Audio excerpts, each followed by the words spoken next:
Correct. They can count, but they can't count. We have to have a quorum. And it's a. I mean,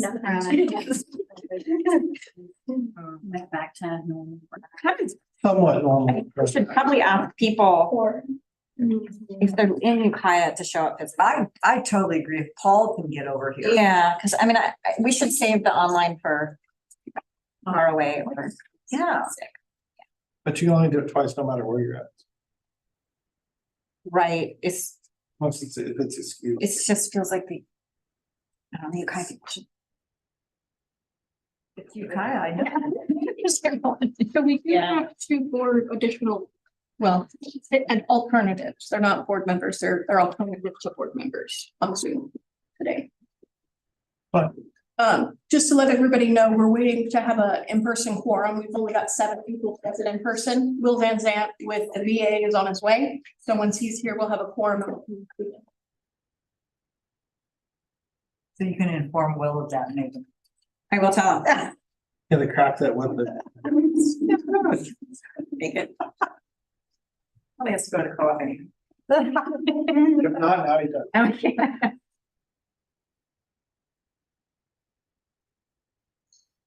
I can come down too, Veronica, if I need to. I just physically couldn't yet. No, that's okay. Okay. We probably Will out of his office.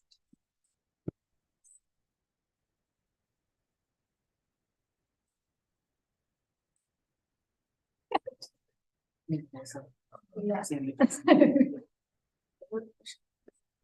I can make that any smaller, and if I move it anywhere else, it disappears. Why we had 3 people in waiting room for a while, so. Want to see somebody and they're not, you know.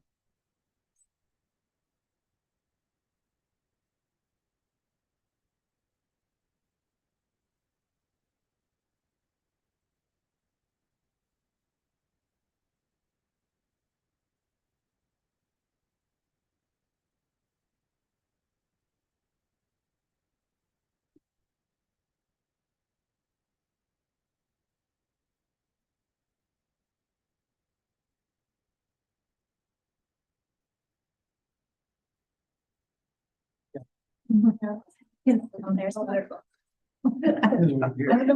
Okay. Well, now we can start. Yes.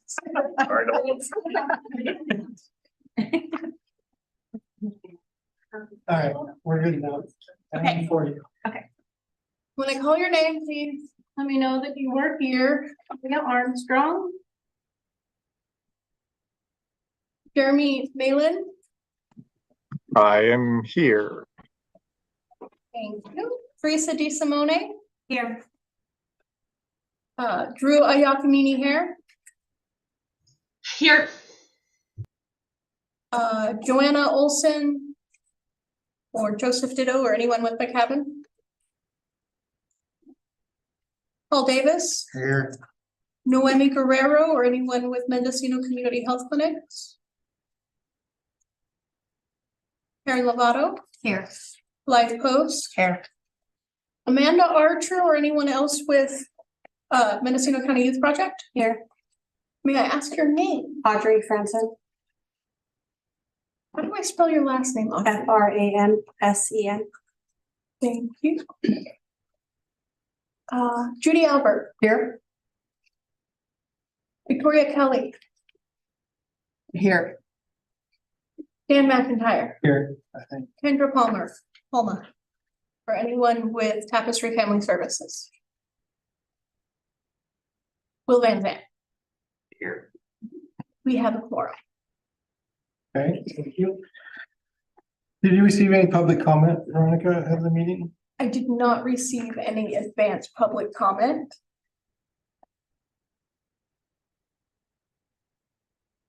Is there any public comment in the room or on Zoom? If you're on Zoom, just raise your hand if we can see it.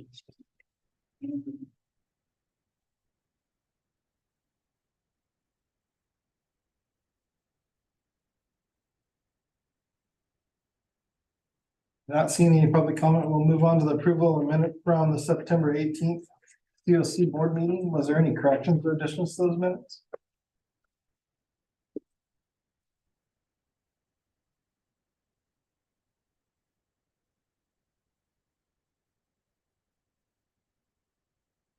On the updates from local jurisdictions, I should, I'm sorry. It says the county's contracted with Homeward Bound for transportation for those experiencing homelessness, but we've contracted with RCS in the inland area, so I'll use those. Okay, is there any other additions or corrections in the minutes? There are, we need a motion to approve the minutes as amended. I move to approve the minute. Thank you, Judy. Is there a second? 5 seconds.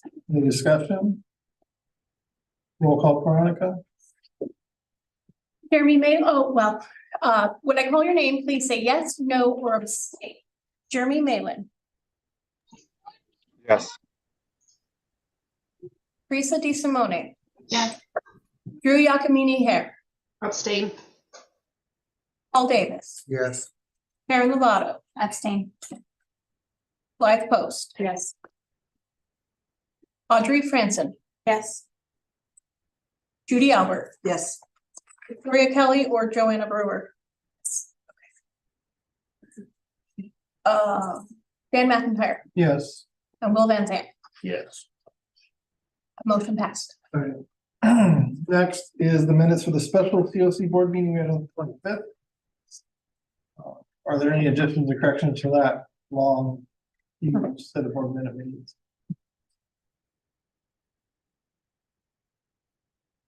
Not hearing that, really a motion to accept those as presented. Okay, again, yes, no, or abstain. We don't have a motion yet. Oh, sorry. Okay, I will second, move. I second. Blythe, thank you. Any discussion? Okay, now. Oh, yes, no, or abstain. Jeremy Malin, Yes. Teresa Di Simone, Yes. Drew Yakamini Hare, Abstain. Paul Davis, Yes. Karen Lovato, Yes. Blythe Post, Yes. Audrey Franson, Yes. Judy Albert. Yes. Who wants to vote? Joanne Brewer. Okay. Dan McIntyre Yes. and Will Van Zandt. Yeah. Motion passed. Sorry if you're just keeping me up. We're gonna go down to reports and presentations. Do we have an update from Mendocino Town with Karen or Megan or both? I don't have anything real significant, do you? I think the biggest thing is that being aware that county offices, many of them are on holiday schedules. So many offices are closed to the public afternoon on Wednesday this week and December 26th through 29th, I believe. Doesn't mean that the offices aren't available. It's just by appointment only. The reception desks are typically closed.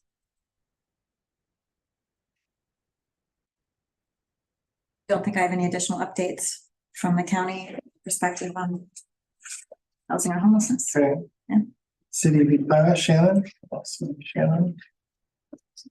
But we do have Jeanette with us. Yeah. Yeah. You want to introduce yourself? Oh, I'm Jeanette Ornelas. I work at a Fort Bragg Police Department for the city of Fort Bragg, but I'm part of the care response unit, which is new.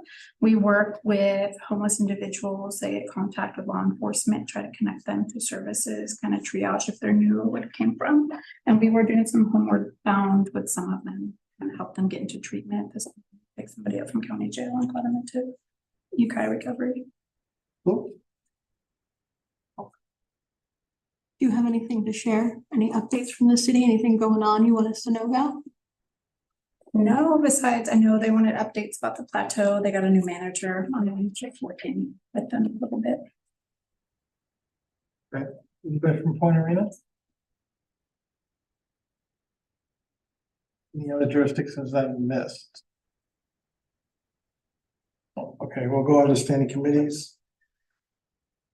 Strategic planning, I don't have anything for We you. haven't We haven't met. No, I think. We're all good. Yeah, we're good as good can get. Shelters and Solutions, Veronica? We had our first meeting. And I was appointed as the reporter.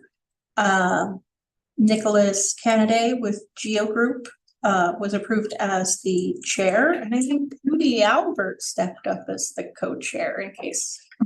Did you do that? Yes. Out of You're fresh. I think they did. Yeah. I think we did. I think it was you. we talked about the two main items before the committee, which are exploring the non-congregate shelter policies for the COC written standards. And then we also discussed, oh my goodness, of course I forgot. What was the other thing we talked about, Judy? Yeah, I'm not sure because Nick was describing his program, which I'd never even heard of before. Right, so we talked A about lot about geo group. the GEO group, which I didn't even know about. And we talked about discharge plan. A discharge. plan. That's what we talked about. And because with Nick's work in collaborating with law enforcement and the jail, he presented the Mendocino County Reentry Group, which is a group of stakeholders looking at how to best wraparound services for inmates who are ready to reentry into the community, who may be unhoused or maybe have substance use issues or, you know, different things. And so it's not just on housing and homelessness, but it's a big component of it. And we'll talk about that a little bit later in the meeting. But so we talked about how the committee could work with that reentry group, and how it's actually a HUD requirement to work on discharge planning policies and procedures with our local institutions. And the only one we don't have anything established with is our jail. And so it's totally within our bandwidth.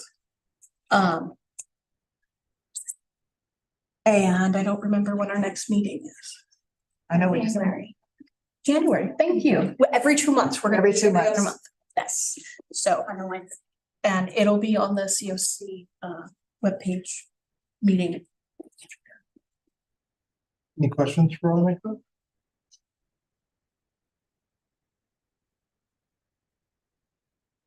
Any questions? We're gonna go on to membership committee. I don't think we met since last time. Okay. Oh no, coordinated entry discharge plan. I skipped one. So the coordinated entry committee is going strong under the leadership from Nutmeg Consulting. We've fully established our by name list procedures. The committee just approved changes to our policy on those who've had no contact. Right now, it's if they haven't had contact or an update in HMIS in 90 days, they get moved from the active by name list to a pending list. It's kind of like a limbo where you don't get pulled for a program if you're not on the list, but you're also not exited and you're just kind of hanging out. And so we the committee agreed to eliminate that waiting period and that they should just be exited after 90 days. It's actually been causing some problems where if a person does make contact somewhere and that person just glances at their entry exit and they see that there's no exit date, they're just going to go on and assume that that coordinated entry is fine. But what's happening is those are more than 90 days out and people are slipping through the cracks. And so this procedural change was necessary to make sure if they're not on the list, they're exited, so that it's very clear to everyone involved that this person is no longer actively on the list. So does that mean that it's up to the person to initiate getting back on the list? Yes. But we're training our coordinated entry assessors that whenever you come across someone, whether they're your client or not, whether you're doing assessments or not, that you're checking on their enrollment. Oh, okay. And you're making sure that it's active. And if it's not, and if you're not able to take on that, to do an assessment update so they don't leave the system. And then you send an email to the person who's supposed to be assigned to them saying, hey, I just did this update. This person, I just redirected them to you. They're going to be calling you. And so that way we're not just randomly updating HMIS, but we're also not having people slip through the cracks. Not all providers are capable of doing that because they don't all have the capacity to serve anyone that comes in. Sometimes it's a, let me look it up. You've been, you're exited or you're close to being, you need to go back to so-and-so. Any other questions for Veronica? Miss anything, Joanne? That meeting was just Thursday and it's all a blur. So you gotta go. Uh, for- We may have a public question. Yeah, public comments? Can the, so does the person who's exited get notified that they're exited? I'm not at all familiar with how you all enter stuff. So, So that's where this question is coming from. no. I think that normally under other systems, this person's usually missing. So there's already been effort to contact that person, right? And so their person's just, there's no way to contact them. That's how it is with other lists that we manage. After 90 days, if no one's had contact and people have reached out to try and contact this person and they have no phone or not answering their phone number, they're kind of just dropped off until they resurface. We're working on clearing out really old enrollments so that we have a manageable list of people who are active in the system. And we have a list manager now. And if we have active current contact information, we could include in our policy that documentation be sent to them at the last known address saying, hey, you've been dropped from the list, you have no contact. I know that if one of our case managers was working with somebody and they completed the program, it's, hey, you've graduated and I'm going to exit you out of, all of these programs. And so they're made aware that way. Does that answer your question? Yeah, I mean, I know for us, the folks that are hardest to contact and keep in contact is folks who are unhoused, right? Like we'll try to call and then there never will be disconnected and it's really hard to figure out where to send the mail at because they may be. So, but we do have criteria in terms of to these number of calls and then just send a failure to contact letter and we're closing your case sort of a thing. So just so that it's clear. Really good feedback because of cleaning up that process. Because we never really had a good cleaned exit process before because it was so, we never exited anybody. They would always appear on the list. Right. Yeah, so good feedback. Thank you. Any other questions for Veronica? Let's see, we'll go down to membership committee. We have not met since the last meeting. Okay.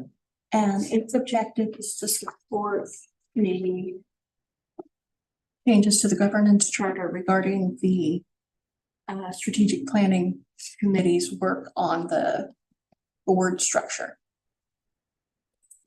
I think we really need. Yeah, I'm working on Well, I know. I'm just saying, like, saying it again. HMIS performance measurement. I know we didn't have a quorum.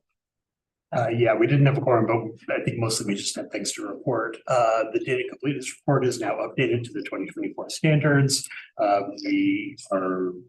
I'm almost done rewriting our kind of internal procedures for that, and new reports should be going out over the next couple of days. Unfortunately, I didn't have a brief ready for this particular meeting. And we still have a couple of things left over from the 2024 to figure out, but they're all kind of project descriptor elements, so none of them are mechanically important to ongoing business. And we're coming into report season, so LSA, et cetera, et cetera, et cetera. That's about all I have for HMIS. Any questions for Ida? I just want to add on there, any projects that use HMIS, please start working on your data quality for October 1st, 22 through 9/30/23. That is the reporting period for our LSA. And the better your data is, the better more accurate our reports to HUD are. And these reports they're starting to use for funding purposes. So it's not like it used to be where it's do your best, but there's no consequences if you don't really do good. Good for you. It's now financial consequences if we don't have good data quality. So our COC is including that in our rating and ranking. So yet again, I can't reiterate enough how important good data quality is, especially in today's world. Just to piggyback for those of you that are accustomed to contracting with the county as well, the county is looking more closely at contracts. We often have to provide data on past performance. We use HMIS to describe what your organizations have accomplished in the past and what you're working on. So again, really important that your data is up to date because it helps us better explain what you have been doing. Because those are the questions that we're having to ask, rightly so, from the Board of Supervisors when your contracts come to up there for approval. Anything else? Any other questions? All right, we'll go on to ad hoc committee point in time. So I'm going to be sending out a doodle poll after today's meeting to all the folks who are interested in being involved in the planning process for the 2024 point in time pit count. This is not to volunteer to go out. This is to volunteer to plan it. While I was getting this room ready, the contract from Applied Survey Research came through. So I will be submitting that for approval. It's under $50,000 using, are we funding it with HIP? I believe so. Yeah, with homeless housing, homeless housing incentive program funding. So they're willing to start work before their contract's in place. So I really had my first brief meeting with them, and they're going to be leading the point in time count, doing all of the coordination. And I'm going to schedule and host the first meeting, but Peter Connery is his name. He's going to be our lead, and he'll be taking on the oversight from there. Yes, what? Someone like, so this agency is going to be in its in person. Well, yes, they're sending one person for the day of count to be in person and be our hub leader. Yes. But so we hire, the county has a hiring freeze right now and our unit is understaffed. So rather than have Veronica do all of this work for the pit count, we're trying out having an outside consultant, people who do this kind of thing. They do this for other counties. So they'll be doing a lot of the behind the scenes planning. There's a lot of work that goes into the pit count other than the day of the count. And there's a ton of work that happens after the pit count as well, in terms of tabulating everything and submitting it. So this will be an experiment for the COC to have an outside consultant do this. I'm excited about it. So, but I do, the pit count kind of catches up to me every year. I sort of forget that we need to plan this early because we're actually pretty late already. Yeah. So it is the end of January. In my opinion, we just didn't have enough volunteers last year. So I'm really hoping that some of you can start getting your head around the idea of coming out and helping and finding other people to help, because we really do need volunteers, and we need Does this contractor help with it? He can't do that much to recruit locally. I think he'll help develop tools for that, flyers and all of that. He'll be paying attention because he wants the volunteers too, but it's still really going to be us to try to get people to volunteer, and particularly experienced people. I think the people who've done it a lot are kind of like, I've done it, I don't feel like doing it anymore. And I'm like, they're the most valuable, because the brand new people, they're not useless, but there's just like there's a lot to pay for your experience level, even if you've only done it once before. I don't mean they're useless at all. I just meant that we also need experienced people. I think it's best to have a team with one person who's done it at least once. If you have a team with 3 people or something, no one's done it, it's Right, if you have a team with 3 people, and if we have a team with 3 people and 1 or 2 have done it, that new person then is ready to be a leader the next team. But we need to keep that pipeline going. So how many volunteers do you estimate you really need for each area? Could you usually do that inland, North County? Yeah, Veronica, what do you think? Did you ask how many volunteers? Yeah, that would be it. A good number of volunteers would probably be 100 people, solid. Because that would be 30 to 40 per site, and that would be 10 to 12 groups of people going out per region. You know, there's I mean, 40 in Ukiah's, I mean, 100, that's really aspirational, but It is very aspirational. If we get 50, I'll be happy. yeah. But my goal would be 100. Last year, my little team, we had a much too big of a region. I mean, we did our best, and I know Will had a lot he was trying to cover. I noticed because we do it later in the day, which is good. It's a good because you interact with people more. It takes longer because you see somebody and have a whole interview with them rather than just around the dark behind them. So there's just a little. I noticed it was slower last year because of our new strategy, and it was a quality interactions you're having with individuals. It just takes longer because it's not 5 o'clock in the morning. So that's one thing that this ad hoc committee is going to have to look at is what time of day do we want to hold the pick count this year? Do we want to try the 9 o'clock again, or do we want to go back to early in the day? You did it early last year, didn't you? No, it's not. It Wasn't till 9. I thought it was 9 sounds late. It was not 5. No. We might have assembled at 8, but it was later. It was Assemble at 8 with a deployment between 8:30 and I mean, I know in the past, the reason was to try and avoid double counts, right? Right. When people are out walking around and then. They get- But we clearly did not have that. We didn't have that issue. I don't think we had double counts. No, and their count went down. And so I think we missed a lot of cars, honestly. Our individual like automobiles, the number was a lot lower this year. Because they drive off. Because they're at work. Yeah. They've dropped their kids off at school. The time differences have pluses and minuses. You know, the later in the day, you can see more, you can talk to people. Earlier in the day, it's true. I don't think we had a double counting issue. I think if we went like 10 or 11, we would start to have that, but not at like 8 or 9. So anyway, that was a big detour. That's contractor. This will be interesting to see whether it's worth it to us or not. And again, the more experienced volunteers we have, the better. Okay, any other questions? Just a point of clarification that the hiring freeze isn't for mandated services, so maybe there's a conversation that we about that. Yeah, that's a good point. Thank you. You have anything else, Veronica? And the SimTech Solutions amendment is also processing. That one has to go to the Board of Supervisors. But I don't see any issues with that one. So both contracts for the mobile app with SimTech and then the oversight with applied survey research, they're both going forward. Okay.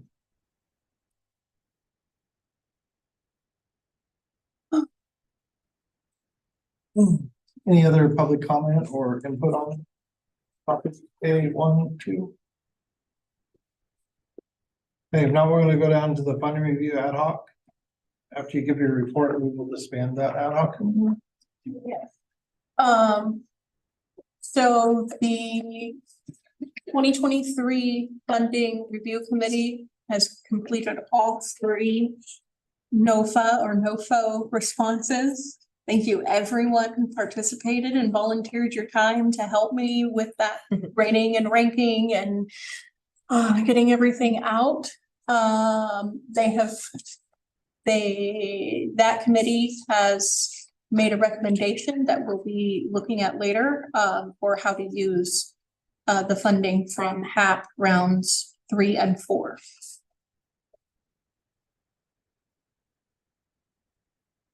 And so we can disband that committee, ad hoc committee. Dan, did you want to wait until after the recommendations to make this? Yeah, where's the recommendation then? F1B. Okay, yeah, that's fine. We can disband it at the end. Okay.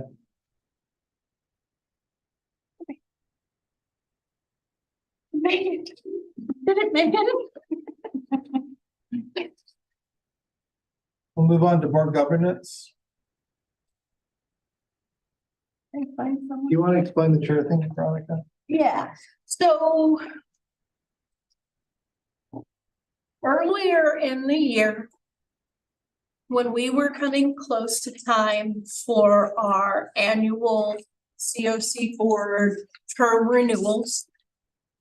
The board and the full membership agreed to just postpone. Any new appointments or voting until after the new board structure was completed. Well, one of the things that we forgot that we normally do in that process is we also appoint well, it's been 3 years, and so we need to either reaffirm or appoint new COC board chair and co-chair. Because we kind of folded that in, at least I did. I kind of assumed that would be included in the board chair seats. But when I brought it up, the chair and co-chair were like, maybe we need to bring this back to the board. So it's before the board today to determine how to move forward with either nominating me or co-chair, how to proceed. Any thoughts, suggestions? It's not going to come from Dan. So I think, I don't want to speak for her. I can't remember the exact sequence of the emails. But was Jackie interested in not being the co-chair anymore? She's not here to answer first.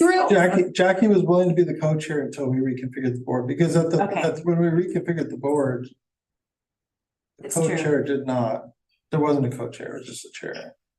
Oh, that's true. It sort of fell by the wayside, or it was not. It was just not okay. Part of it. And go ahead, Drew. I was under the impression that she did not want to be the co-chair. So was I, but she needs to step back because of the funding plan changes that have happened at Ford Street Project. She's having to refocus, and she doesn't have the time to focus on the COC at this point. She's still willing to be a COC board member, and I think she wanted to step back as the co-chair. So we could either appoint a co-chair or we just leave the co-chair vacant. It's up to the board. Because it does go away. Right. So when we reconfigure the board, we will likely not have a co-chair. That's good. Although our intention is to reconfigure the board starting in January, I'm just not, it may take a little bit of time. Yeah.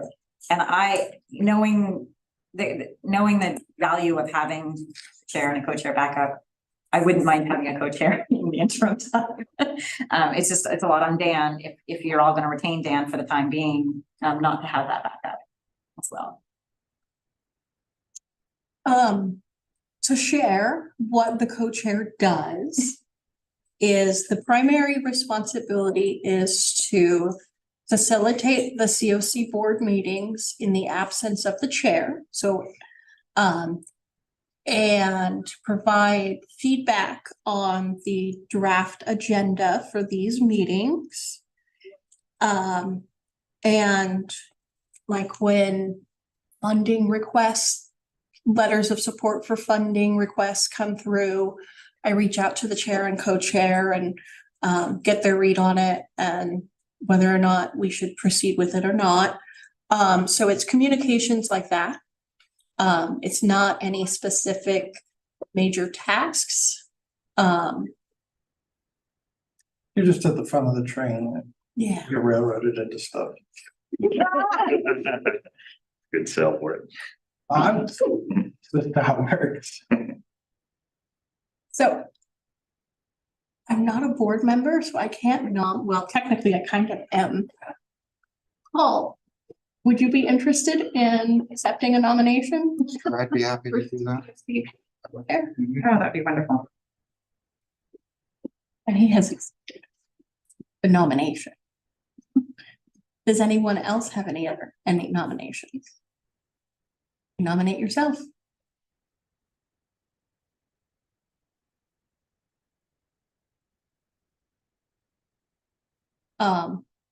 We should also have a nomination to reconfirm or confirm a board chair.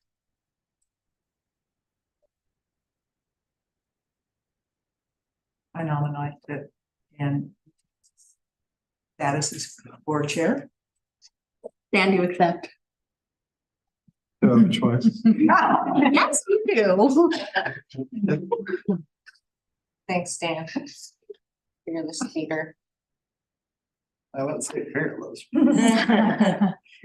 So we need someone to make a motion to reappoint Dan McIntyre as the COC board chair and to appoint Paul Davis, the COC co-chair. And make a motion to do that. Okay, so moved by Teresa DeSimone. Second. All right. Roll call vote. Please say yes, no, or abstain when I call your name. Jeremy Malin. Yes.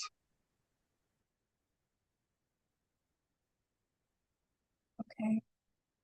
It's gonna work. There we go. Okay, Teresa DeSimone. Yes. Drew Yakamini Hare. Yes. Paul Davis. Yes. Karen Lovato. Yes. Blythe Post. Yes. Audrey Franson. Yes. Judy Albert. Yes. Joanne Brewer. Yes. Dan McIntyre. Abstain. Will Van Zandt. Yes. Motion approved. Congratulations and thank you.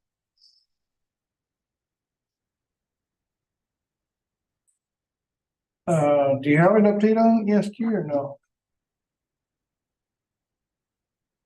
Veronica, it talks about formal monitoring and project room case. I don't. Yeah. Yeah, but we have another.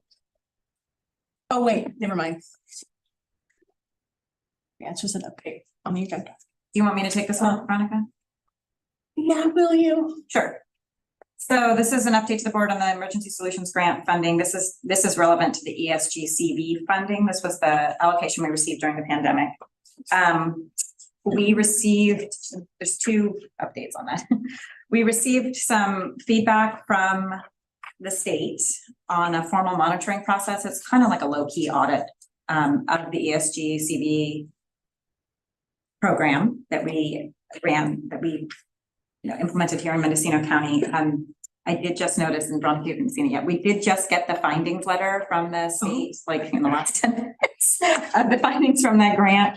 And we were out of compliance with a number of issues related to programs and policies we were supposed to have in place. We also have one pretty significant finding in that gift cards that were allocated, in which we did not have the receipts to show how those gift cards were spent.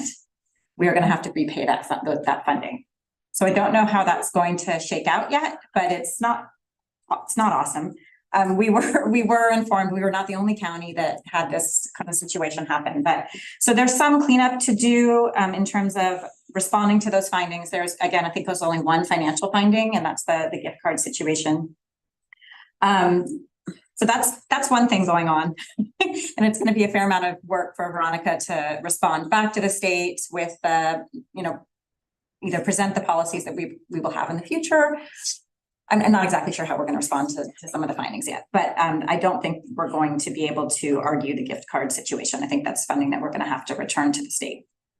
At the same time as that was happening, and this is a long story, but I'll try to do it succinctly. If you all remember Project Room Key, during Project Room Key, there were two kinds of clients that were able to be housed. Those that had a COVID positive test, and they were usually housed by the public health department for a short period of time during their COVID quarantine period. And those that were homeless and at high risk of COVID, of receiving COVID.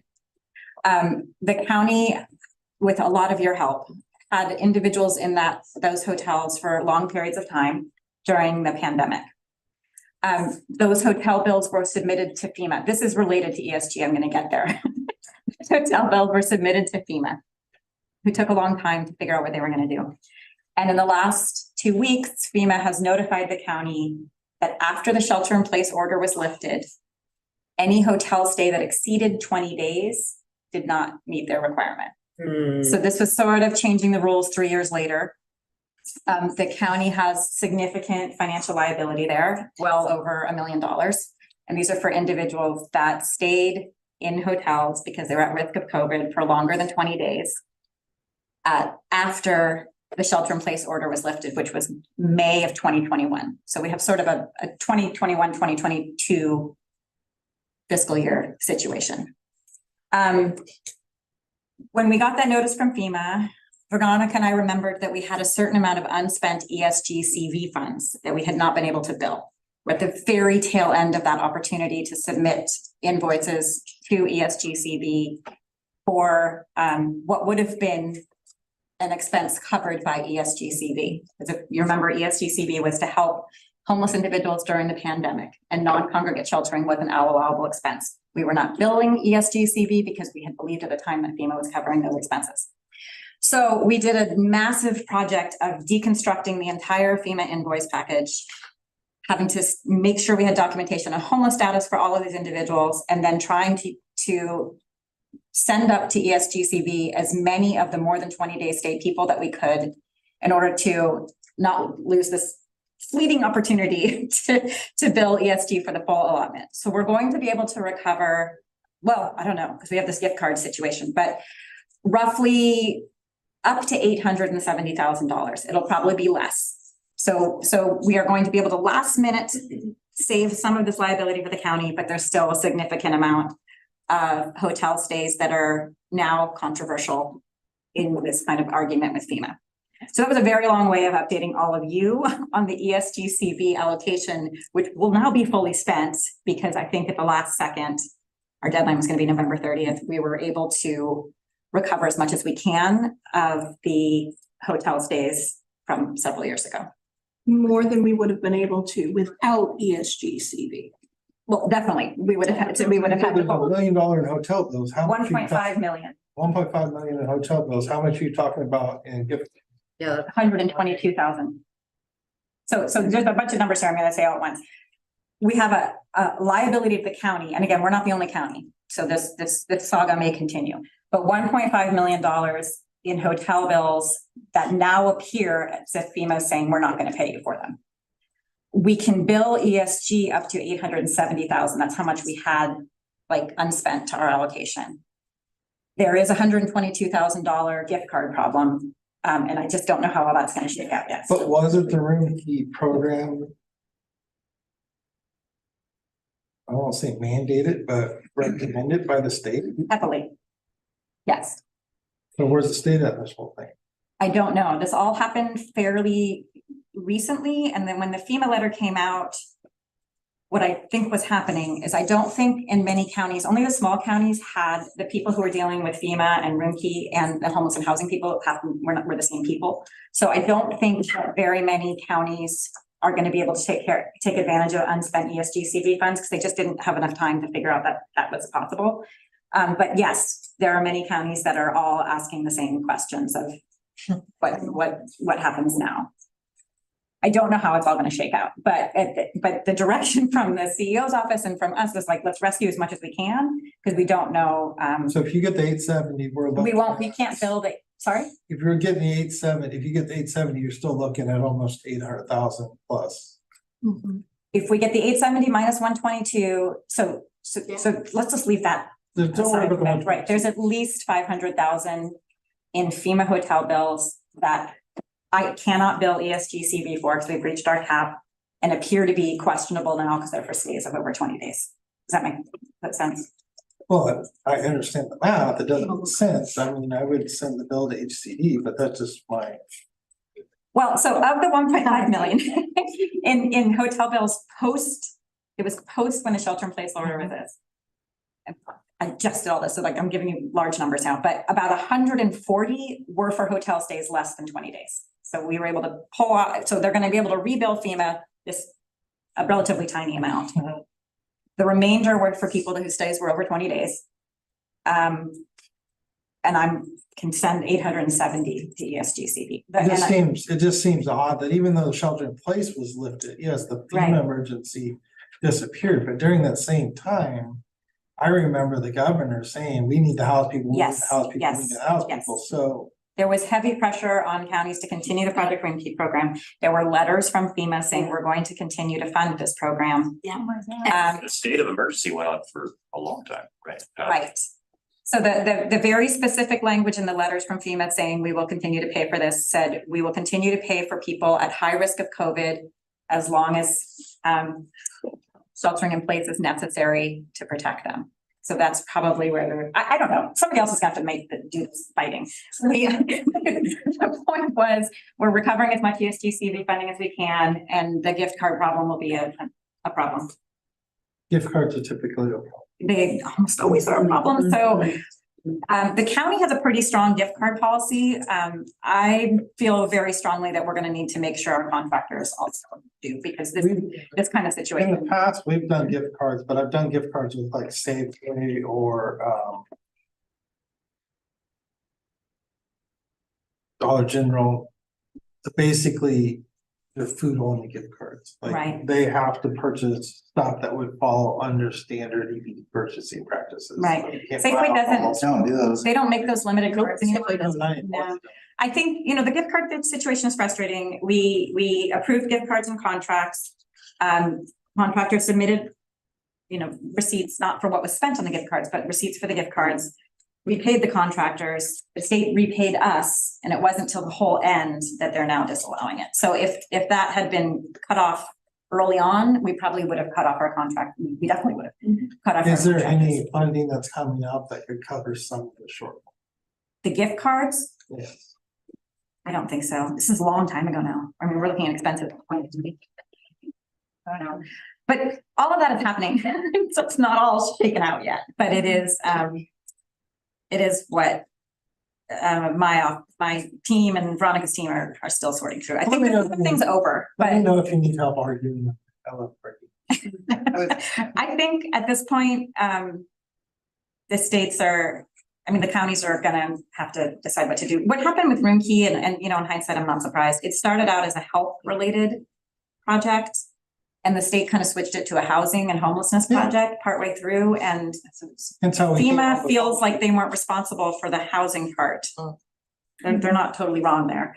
And so, but anyway, we're 3 years later and we're left holding the bag. That means the state then should step in, because they spent millions upon millions. Way too much buying home key projects. Right. Some of which aren't even done yet. Well, anyway, that was a long explanation that we will be fully expending our ESGCV funding. And just a quick side note, we will not be using gift cards for our 2024 point in time count. I forgot that Partnership Health Plan of California is, for its second year in a row through its population health program, is providing our county 400 filled bags that will contain flushable wet wipes, hand warmer packs, heavy duty rain ponchos, waterproof blanket, drawstring backpack bag, and a pair of socks. That will be our incentive or rule that we'll be handing out on the day of the count. Great. No gift cards ever again. No gift cards. Gift cards have a dark side. That's the update on the ESG grant. Okay. Is there any questions on the ESP grant besides the girl on there? I suggest those of you who were beneficiaries of ESGCV funding, maybe getting an email from Veronica saying, you must implement this policy now, and just say yes. In the future, do, because that's part of our formal monitoring punishment, that we have to make sure that you all follow policy. Okay. Gift cards. No, gift cards are none. No, there's a bunch of other things there was a bunch of other things. And then for our 2 annual ESG recipient agencies here today, there are some policy expectations that the state has that we don't have locally. And I provided both of your policy manuals and they weren't found in there. So I'll have some information to share with you guys on how to revise those policies to be in compliance, not with just federal requirements, but state is not. And if you ever get monitored by HCD, they'll have the same expectations that they had of us. Today.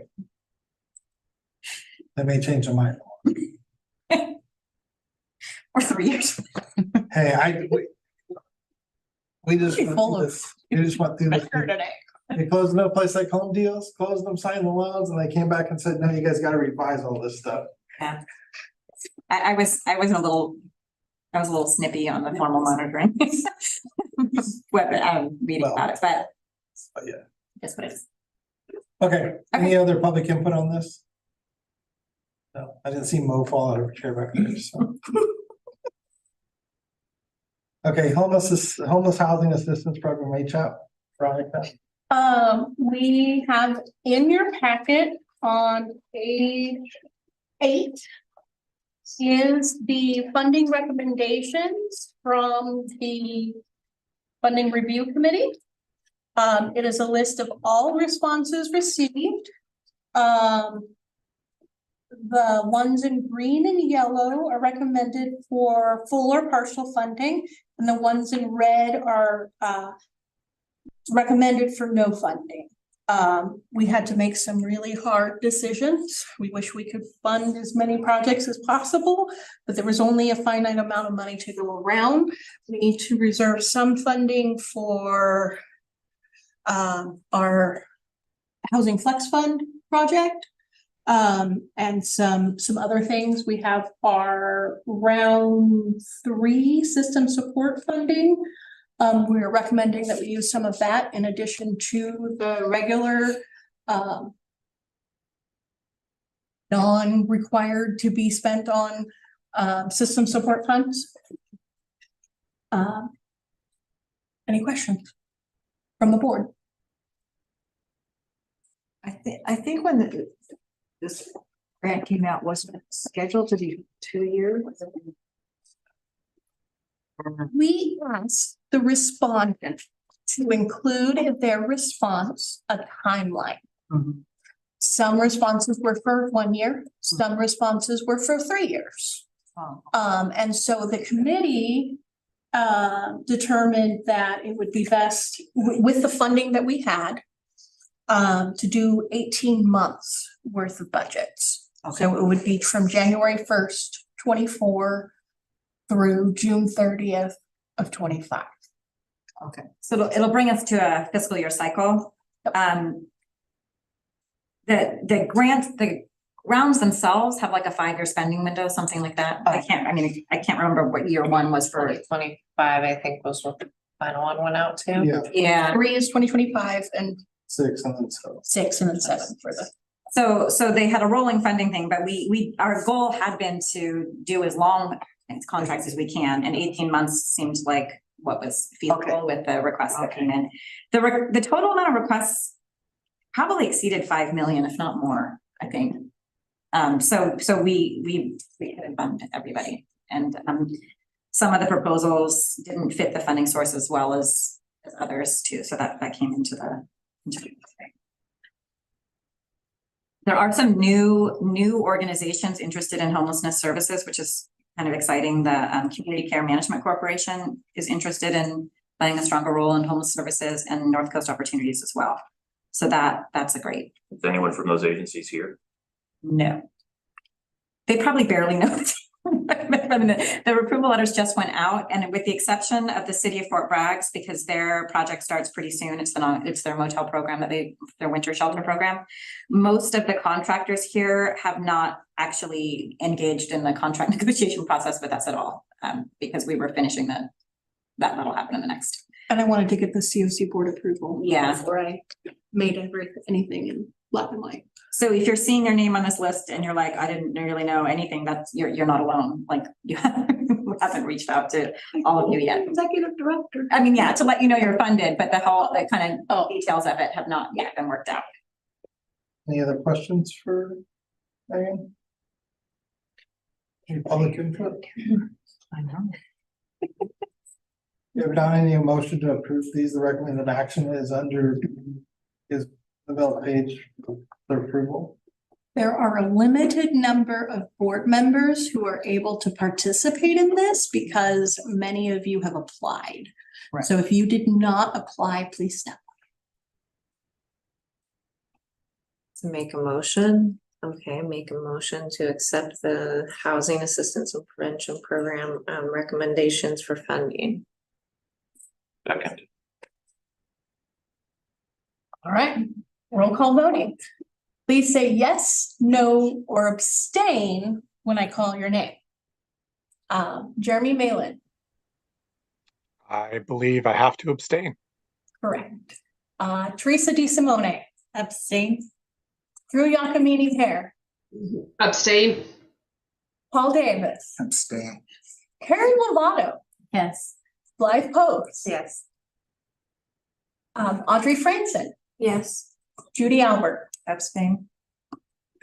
Joanne Brewer, Abstain. Dan McIntyre, Abstain. Will Van Zandt, Yes. motion approved.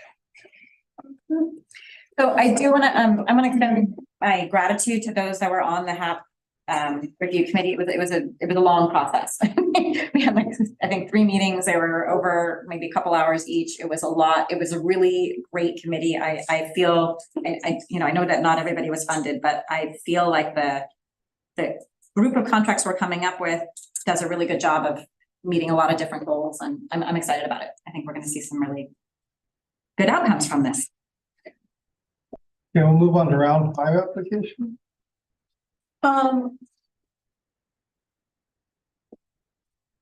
So there are some changes that the state is making to the application process for the HAP round 5. So this is the same funding source, just our future round. They're requiring all overlapping jurisdictions to apply with one regional application. So the COC doesn't get a choice now on whether to apply with the county or not. However, each entity can still reserve its right to maintain its own budget and have control over the funds allocated to it. Rounds 3 and 4, the COC and the county combined their budgets. And that's why we were able to fund so many people in one process instead of 2 separate ones, is because the funding is jointly awarded and utilized. We'll be getting in the future about how the COC wants to proceed, if they want to have control over their own funds, or if they want to keep it separate, or if they want to keep it jointly together. So that's one big change. Another one is in HAP round 5, they are requiring each region submit a regionally coordinated homelessness action plan. And I included the template in your agenda packets. It's pages 9 through 27. It's fairly extensive. It covers areas our COC has never really talked about. Like one of them is there on page 1, land use and development. Not something really the COC has much experience or history with. But this template is designed to where the COC and the county and cities, if it happens to be that way, are working together on all aspects regarding housing, not just the areas they've carved out. We're gonna have to decide locally if this is gonna be a separate plan from our strategic plan or if it's gonna replace it. And I wanted to get this before you guys, before the holidays. This is due the end of March, so we have plenty of time to get this done. But it's due in March, and it's a lot. I haven't really had time to go through a lot of it. One of the changes is our data is going to be from our system performance measures, which they kind of followed before, but they tweaked a little bit. But now they actually align with HUD's system performance measures and the report that we submit every single year on our system performance. And so the goals are slightly changed. We received another baseline data report, which is our system performance report from 2020, 21, and 22. But they follow the calendar year as opposed to HUD's federal fiscal year. And so that means that they were processing all of the data instead of just using what was reported to HUD. Our data for 2021 in the new baseline report is very different than what we were given for half round 4 and round 3. Data was wrong. They straight up said, we gave you wrong data. And now we have correct data for you. So if you see any differences in the future in our reports from 3 and 4 versus what we do for 5, please know 5 is based upon accurate data. And if you see any discrepancies in the previous rounds, that's why. And you can ignore those. I'm gonna need help. I'm gonna need help not just from the COC, but I'm gonna need help from county leadership, and I'm probably gonna need help from the Board of Supervisors. Because these are areas that social services doesn't have any input or control over. We don't do land use. It's not. So I'm just putting it out there that this is really, it is designed to force collaboration. I'm gonna need help.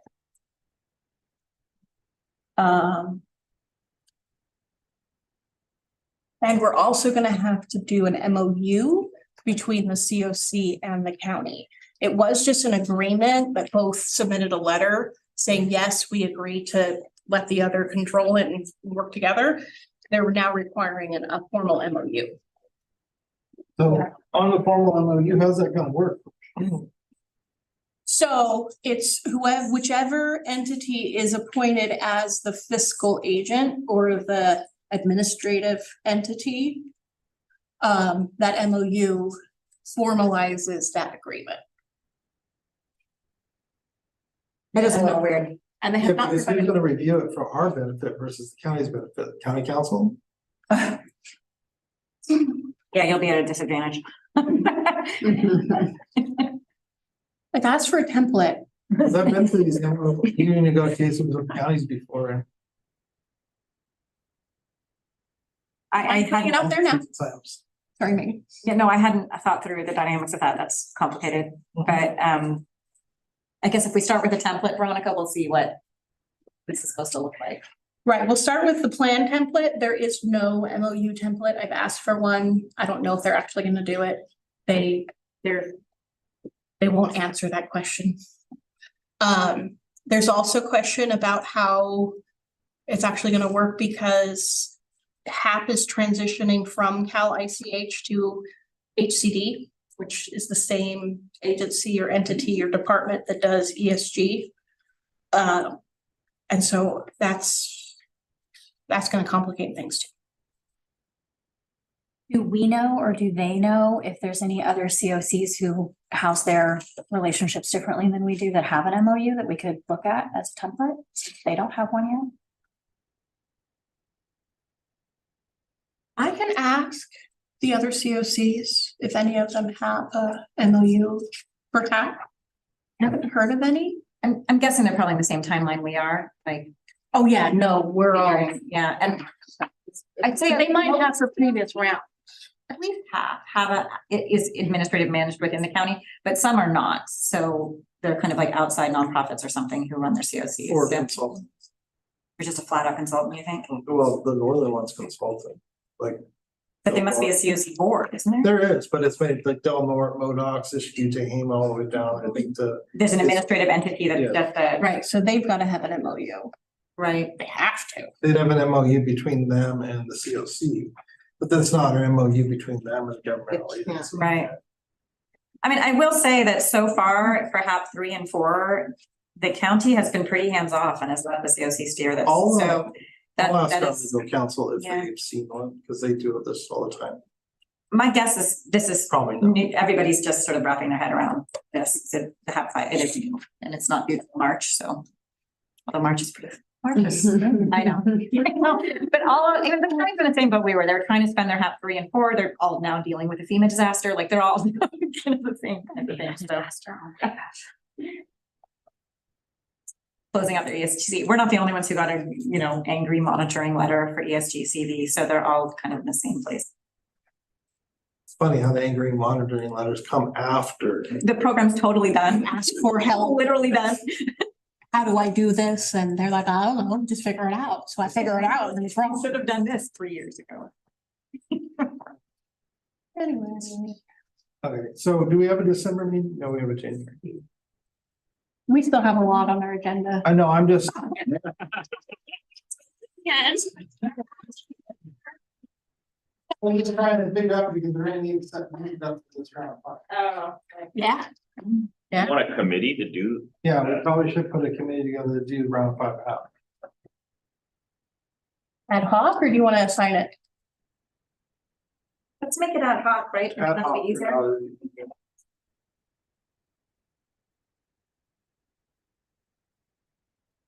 Cause it's gonna be just one done on this, and if we have to do 6, we'll do 6. Who would like to participate?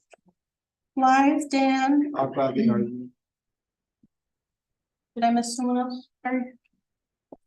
I can participate. Teresa? Okay, we'll start there. We'll get some county. Yeah. We should see if Nash is still on contract. Is he? I don't think so. Who? Nash was a long time, worked at planning and building, National. Oh.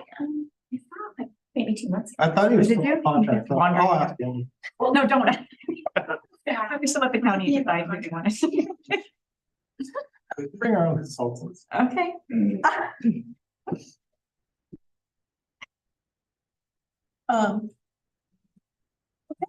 Should the cities have to be involved in this at all? Because they have their own housing plans. No, they're not included in the jurisdiction. They are more than welcome to participate and be part of it, but they're not included in the state's guidelines. There's only 13 large cities that get their own allocation. We're actually lucky we just have one county and one. So lucky our jurisdictions are the same. All right. Any other questions on round 5?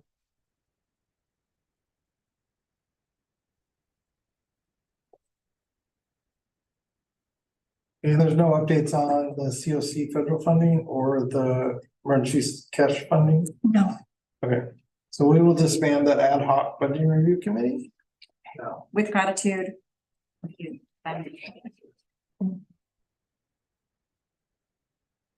Okay, projects, Veronica, appoint a COC representative to the reentry collaborative of Mendocino County. So when I was with the COC working for Ford Street Project, the COC appointed representatives to certain bodies or entities in the community, and I'll explain in a second, to represent the COC and then to bring back a report on what's going on. There were representatives to the behavioral health advisory board, as well as it used to be the HHSA advisory board. There was also there was another group and it got disbanded. I can't remember. But when the reentry collaborative of Mendocino County started, I was attending, but now they've moved their meeting to when I have a standing meeting with our I have a standing meeting and I can't make it. And so I thought it would be good to bring it to the board and see if there's anybody who wants to step up and represent the COC. And bring back reports here. Do you know when the meeting is? It is on the second Thursday at 1 p.m. And Or is it the first? Is it every month or every other month? I can't- Every month. It's every month.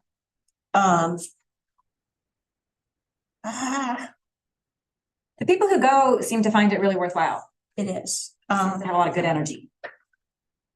We have representatives that go from behavioral health. But I don't know that it would necessarily, we could probably be the backup, like an alternate to bring back reports. Because I also can't attend every meeting, and so I send someone else to attend for us. But they're mobile crisis, so if they get a crisis, they're not gonna be at the meeting. Right, okay. We're not, I don't want to be reliable, but we can't promise consistent attendance, but we could be the backup because we often are there. Right. So they can bring back reports, absolutely, or they can give it to you and you can bring it back. But they would represent behavioral health. Yes. They would not represent the COC. And I can't be there consistently to represent you. Right. We should not be the primary, but we can be backup to bring back information. Joanne, have you been going? Do you want to go? Okay. Do you? Oh, I don't think I do, but I do think, I think it would be a appropriate venue for our organization. And so either by direction to Sage and or Joanne, unfortunately, I do Maybe think, going in the future. I do think it would make sense that we attend for a number of with COC too. I mean, there's a lot of overlap there. Yeah. And I think that the reentry, the energy behind reentry is really coming, from the state as well. I mean, there's a lot going on in terms of what the new stuff can look like. Are you guys already on the invitation list? I don't know. I was just taking notes and saying, I deliberately asked them to include Sage in the last one. Okay. So I don't, and it was like the day before the meeting though, so I'm not sure. I don't go, but I was sort of appropriately involved in knowing. It's initiated by the jail. Yeah. Yes, and the jail. Yeah. I think that Sage has been added now. Okay. They may not have been able to go to the last one, but. Is it the one with the courts too? It's not the Behavioral same, health. it's not the same as behavioral health court or any of those. It's specific to reentry. And they've got a new name. They're not inmate services anymore. They're called. The Reentry Collaborative, Yeah, Mendocino County. No, that's what the Service collaboration is. with the- Called inmate services, Buffy. Buffy's job, she's got a new name for the program, but it's what inmate services used to be. I'm not remembering right now. I feel like it's something to do with restorative justice, but I don't remember exactly what it is. Meetings at the jail. No, They were here. They're It's rotating, it's in over public here. health. always. They were here last time I. What do you need from us, a formal? Restorative justice. It is restorative justice. Okay, thank you. Do we want a formal appointment or do we just say that RCS is railroaded into doing it? I mean, since we're springing it on people, maybe we could revisit this in January, Yeah. and maybe, and let people think about it. And if somebody is already committed to going, let's give ourselves a little time to think it. And if you're already end up committing to going and are willing to represent the COC, but I don't. Yeah, think we should that's- put I mean, you on that's the what I spot think right we now. should do. Yeah, So we appoint them for now. Yeah. but I think. I think that is what I would support and recommend you all to do. So I have the week wrong. It's the first Thursday of the month at 1 p.m. in Public Health Conference Room number, it's the big one. Is that 1 or 3? 1. Can somebody give a description of what that you do? They're a collaborative on how to create a safety net for inmates being released who may have social barriers, You did do homelessness, case- addiction. Case specific conferencing. Not in this venue. Not in this venue. It's not about inmates. It's about the structure and the services. Some of you, this is sort of like a new version, but it's a little bit more structured and a little bit more organized. Some of you may have attended meetings that Kate Fagan was organizing about a year ago. And so this is sort of like 2.0 of that, but it's it's more expansive and it's really focused on collaborative solutions to the reentry population. And there's a lot of, I think there's more money than there has been in the past For this population. available to reentry projects and collaboration and continuum. Right. Both starting in jail. And prior to release. A lot has been, and I have not been able to go to the last two meetings, but a lot of the initial meetings were about sharing who does what exists already that folks maybe don't know about, what are opportunities that are developing. So I think a lot of it will be information resource sharing, upcoming opportunities, and then identifying gaps and what the solutions might be to solve those gaps. I think it would make sense also for Sage to oversee that because for the ECM benefit that is a population of focus. And so at least internally for us, as an ECM provider, it also makes sense. So, I mean, there's multiple reasons to come. And then personal. Forestry project has been going in the Ukiah Recovery Center, and I think what Karen said is correct. I believe, and I don't know if Nicholas is there next month. Nicholas is talking about geo reentry. Last meeting, Ukiah Recovery Services and myself, we talked about what forestry provides. So he's already going. I don't know if you want to volunteer him too. I was gonna wait till January, finish them all hard, but. Back in January. Okay, we'll bring this back in January. Any other projects that are not on the agenda? Anybody want to announce? Are there any other collaborative groups we should consider? I know the behavioral health recovery services, the board. Advisory board. Yes. I know that they're slimming down, right? They've changed their membership numbers at the direction of the Board of Supervisors to more easily meet a quorum. I don't know what that is. I don't know if that's something we want to, I can bring that one back as well in January. Well, it is also a stakeholder group, so multiple members can attend, but it would be the difference of attending on behalf of the COC versus just attending to hear the updates and news. Right. well, in the formal process of becoming a board member is you have to be. There's Yeah. formal process.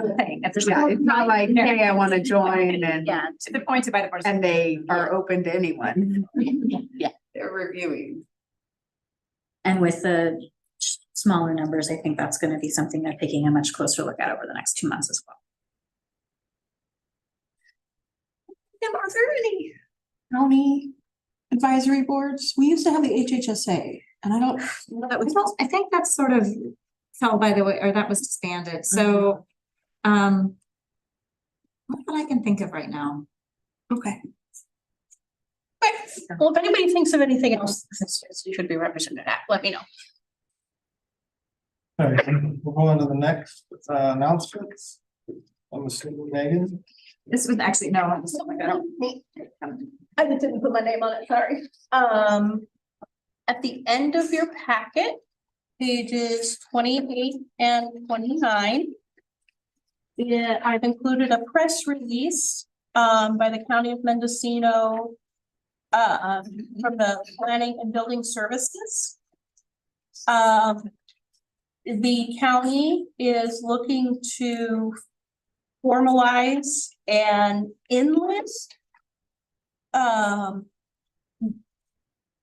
see, let me make sure I get this right. Ordinance or zoning codes for inland short-term rentals, also known as vacation rentals. They are having public meetings to gather feedback, answer questions, things like that. The first two have already occurred. The next one is in Willits on Wednesday, the 29th of November.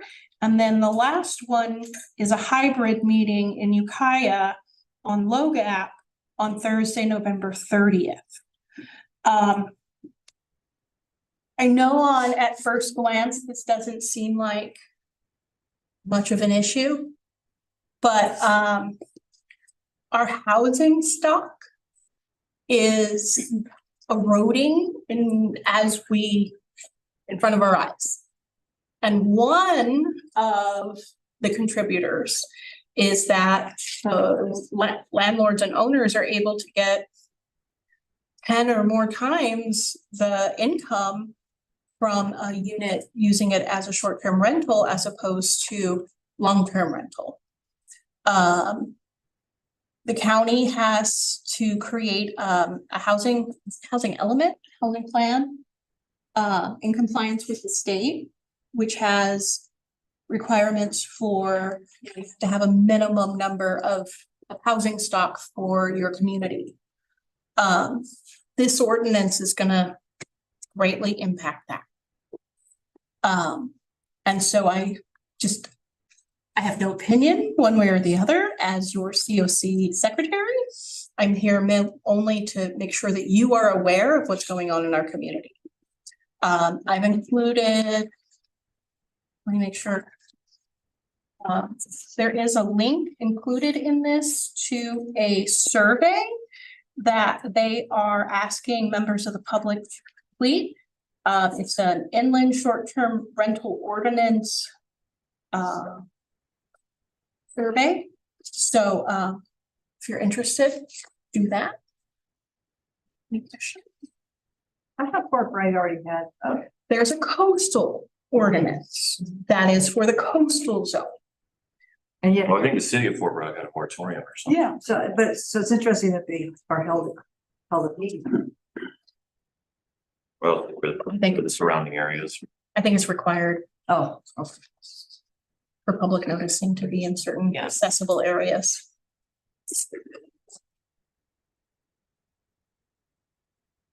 I'm not sure inland, I'm not sure where inland starts. Because it's just a coastal zone. There's a map. Oh, If is you there? go to this website, there's a map of where the coastal zone is. Yeah, it's just like, usually it's not very far. No, it's just it's a number of miles off the coast. Yeah, so what we refer to as inland, this is actually much more land. Yes. Not just Ukiah and Willits. No. It's a very narrow strip down the coast in Mendocino County. And it's anywhere that's outside. Apartment complex, Oh, like literally right in the center of it. That might complicate things. Can we make an organization announcement? Yeah. This time. So our County Office of Education, every year we do a Christmas tree drive for our homeless kiddos, the ones that are recognized all the way from the beginning of the school year up until this point. We have 300 kids on the tree. So if you guys are interested in sponsoring a kiddo, you can pick up a tag at the MCOE county office on our tree, or you can just contact me. Suggested for like $25 for a kid.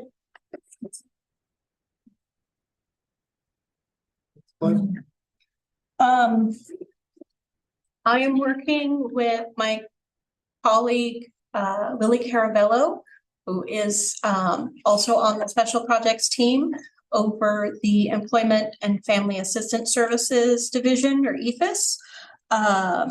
We are collaboratively putting together a housing resource fair series. It's all virtual on Zoom. Our first session will be on December 5th from 10 to 11 a.m. And our first topic is emergency shelters. I've received confirmation from all of our county shelter programs that they will be represented. I did send out a mass email about it to the COC. So if you did not receive that, let me know, or if you're interested in presenting and I didn't talk to you, let me know. Reminders for folks in supported housing units that there's a lot of extra opportunities this week and to be paying attention to those. I know we didn't announce them, but I know of at least 2 or 3 in supported housing units. So just reminders about those. Extra what? Meals. Oh, meals. Okay. Gratitude fees. I said mail. I was like, yeah, meals, opportunities for food boxes, things like that. Well, I thought you guys doing the coach review. We did do the coat drive. We actually just finished up, although we have about 40 left, which are high schoolers. So jackets like women's medium, is what we're kind of in need of. So we have 40 jackets left, but we covered over 250 kids, brand new jackets this year. Yeah, a lot. We've got a lot of kids coming back. That, like I was telling Judy, is we saw this trend. So 1,064 homeless kids prior to COVID, and then we dropped down to 600 during the months or the years that we were in COVID and sheltering in place, and there were not families being identified. And now we're slowly starting to climb back up. We're also seeing the families that the moratorium of no evictions are starting to come up. So we're seeing a lot more families evicted. We're seeing more families in their cars. Our numbers are growing, and it's a pretty consistent statewide for homeless kiddos in schools that we're now seeing those numbers jump back up as kids are back in school. And anyone working with them, they're aware, just to make sure the front door for families? Yes. Okay. I'm plugging away at every one we can. Sandra Stolpe will be moving to a new job. She told you that. So I'll be stepping in for a while. You're back. Welcome back. Okay. There's no other announcements. We're gonna confirm the next meeting is January Happy New Year. 8th at 1:30 here in this room. Hello.